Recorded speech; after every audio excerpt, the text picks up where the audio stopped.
input like this. How to have camera input?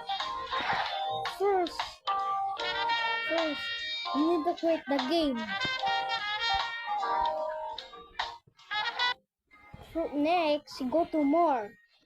3 dots. Go to the 3 dots. Then go to settings.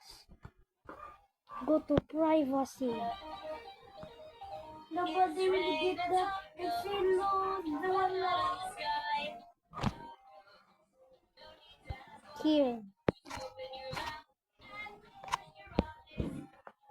Right here. Like click. You have camera input now. Next, you will join the game. Looks free.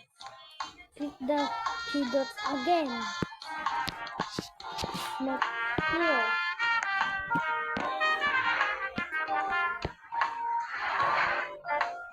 This.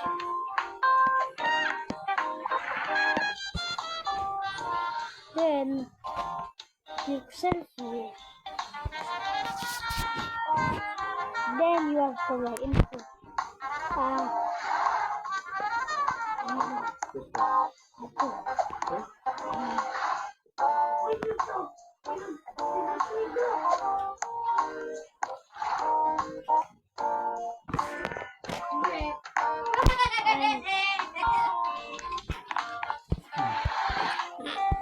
Why are you laughing?